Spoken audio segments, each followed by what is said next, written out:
Halo semuanya, saya dengan nama Ferry Irawan, NIM 0902118222270029 dari kelas TI Reguler C. Akan memaparkan perbedaan materi bab presentasi angka part 2.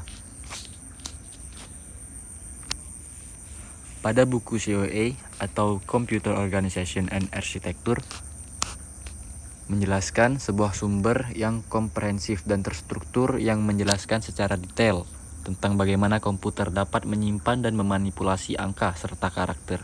Selain itu, buku ini juga mengulas dengan lengkap tentang perhitungan base yang lebih kompleks. Melalui penjelasan yang mendalam, buku COA memberikan pemahaman yang kokoh mengenai cara kerja komputer dalam mengelola data dan informasi, termasuk penggunaan sistem bilangan yang berbeda dari seperti biner, oktal, desimal, dan heksadesimal, dengan penekanan pada organisasi dan arsitektur komputer. Buku ini juga mengupas tentang bagaimana instruksi dieksekusi oleh CPU, pengaturan dan struktur memori, serta interaksi antara komputer dan perangkat, input ataupun output, ataupun I/O. Dengan demikian, membaca buku COA memberikan wawasan yang mendalam tentang fungsi dan komponen-komponen kunci dalam sistem digital, memungkinkan kita untuk memahami prinsip-prinsip dasar yang mendasari komputasi modern. Sedangkan pada slide berisi materi yang dikemas secara singkat namun tetap informatif, disertai dengan slide-slide yang menjelaskan topik-topik penting dalam representasi data di dalam sistem komputer.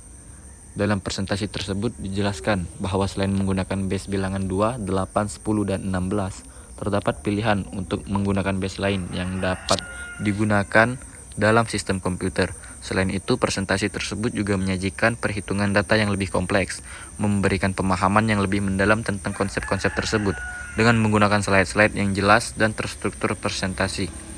Presentasi ini memberikan penjelasan yang komprehensif mengenai bagaimana data direpresentasikan dan diproses dalam konteks komputer, memberikan pemahaman yang lebih luas tentang prinsip-prinsip dasar di balik operasi komputasi modern.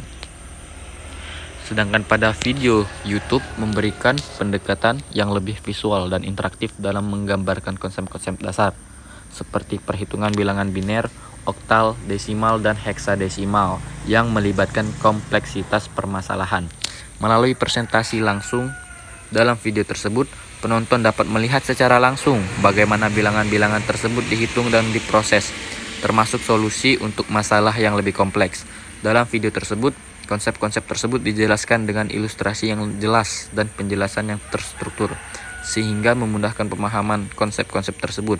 Dengan pendekatan visual dan interaktif ini, video YouTube memberikan pengalaman belajar yang lebih menarik dan memudahkan penonton untuk memahami konsep-konsep tersebut.